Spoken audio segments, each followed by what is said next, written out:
श्लोक जिसके बारे में आपको बताना चाहती हूँ। 7 श्लोक तक हमने आपको बताया और भगवान को आचार्य समंतभद्र स्वामी के अनुसार विद्यानंद आचार्य ने सच्चे आत्म के रूप में, सच्चे ईश्वर के रूप में स्वीकार किया। हम आगे क्या कहते हैं 8वें श्लोक के माध्यम से, कुशला कुशलम कर्म परलोकश्च न क्वचित् एकांत ग्रह रक्तेषु नाथ स्वपरवैरिषु। वे कहते हैं इस श्लोक के माध्यम से, नाथ स्वपरवैरी एकांत ग्रह पीड़ित जन के मत में शुभ अशुभ क्रिया परलोकाधिक फल भी नहीं बनते हैं। पुण्य पाप फल बंद मोक्ष की नई व्यवस्था भी बनती, क्योंकि सर्वथा नित्य क्षणिक में अर्थ क्रिया ही नहीं घटती। ये हिंदी में श्लोक करके पूज्य ज्ञानमती माता जी ने पहले तो श्लोक को सरल बना दिया, उसके बाद उसका अर्थ, भावार्थ, विशेषार्थ, नयार्थ, मतार्थ और सारांश लिख करके तो उस ग्रंथ के हृदय को ही खोल करके रख दिया। अब इस श्लोक में क्या कहते हैं, है अष्ट सहस्री कष्ट सहस्री, लेकिन बड़ा सरल अर्थ है।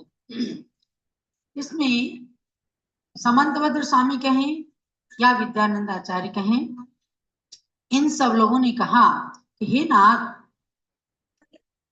कुशला कुशलम कर्म, कुशल माने पुण्य कर्म, अकुशल माने पाप कर्म जो हैं, पर लोकस्ट न क्वचित, कुछ लोगों ने इन शुभ अशुभ कर्मों को, पुण्य पाप को, परलोक को नहीं माना। तो क्या होता है, एकांत ग्रह रक्तेषु नाथ सपर वैरिषु, कह रहे हैं कि वे अपनी एकांत मान्यता का दुराग्रह कर रहे हैं, उस दुराग्रह में अनुरक्त हैं, मान ही नहीं रहे किसी तरह से मैं एकांत पक्षी हूं, जबकि पुण्य और पाप के नाम से कर्मों को सब लोग मानते हैं। लेकिन कुछ मत वालों ने या कुछ एकांती लोगों ने ऐसा कर लिया, पुण्य पाप कुछ नहीं, जब तक जियो सुख से जियो, ऋण करके घी पियो, ये शरीर भस्म हो जाएगा, कुछ नहीं संसार में, भस्मीभूतस्य देहस्य पुनरागमनम कुतः, देह भस्म हो गई, पुनः कहाँ, किसने देखा है कहाँ गया। तो ऐसे लोग क्या है, परलोक को नहीं मानते कि जो हम सामने जी रहे हैं बस केवल इसको देखो। तो पुण्य और पाप को भी उन्होंने मानना बंद कर दिया। ऐसे एकांत मत के दुराग्रही लोग जो हैं वे स्व पर बैरी हैं। देखो, अपनी आत्मा को भी ठग रहे हैं और पर की आत्मा को भी ऐसी बातें बता करके ठग लेते हैं, तो पत्थर की नाव के समान हो जाते हैं। तो इसमें जब टीका की विद्यानंद आचार्य ने, तो कहते हैं काय वांग मना क्रिया कर्मः, कि काय वचन और मन की क्रिया को क्या कहते हैं, कर्म। मन से, वचन से और काय से, इन्हीं से तो कर्म किए जाते हैं और तभी कर्म आते हैं और उसके बाद बनते हैं। इनको कहते हैं कर्म। त्रिविधो योगा आश्रवा, और 3 प्रकार का ही आश्रव होता है, कहा ना, काय वांग मना कर्म योगा स आश्रवा। 6ठी अध्याय तत्वार्थ सूत्र के अंदर यही बात आई है। तो उसमें कहते हैं प्रेत्य भावा परलोका, प्रेत्य भाव का नाम है परलोक, अर्थात प्रेत्य माने मर करके, यहाँ भूत प्रेत वाले प्रेत नहीं है, यहाँ प्रेत्य माने मर करके, भाव जन्म लेना, एक गति से दूसरी गति को प्राप्त करना, ये परलोक है। इस लोक में तो हम देख ही रहे हैं कि जो जन्म जिस गति में जो जीव जी रहा है वह यह लोक है, इस लोक है वर्तमान का लोक है, और मर करके एक गति से दूसरी गति में जाना ये परलोक है। अथवा परलोक के हेतु धर्म और अधर्म भी परलोक शब्द से कहे जा सकते। कहते ना, अच्छा काम करेगा देवगति में जाएगा, बुरा काम करेगा नरक गति या पशु गति में चला जाएगा।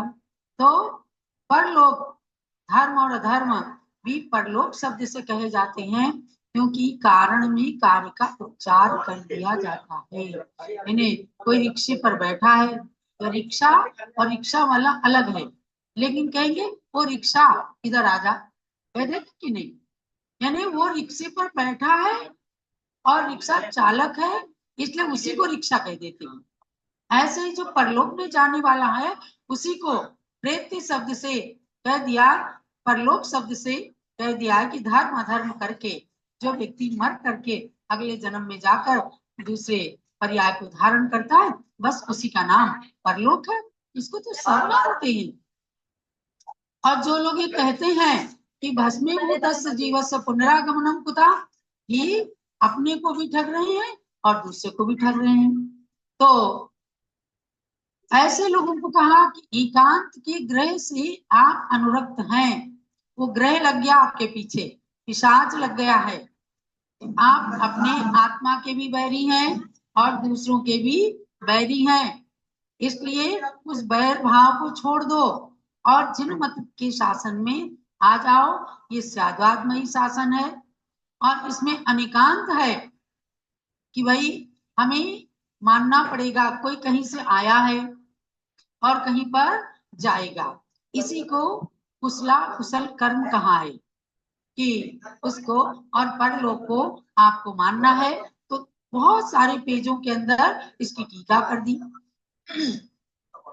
नाम ले लेकर के भी कहीं कहीं कहा है कि भैया इस एकांत को छोड़ दो, और जो नहीं छोड़ते उनकी जाने दो।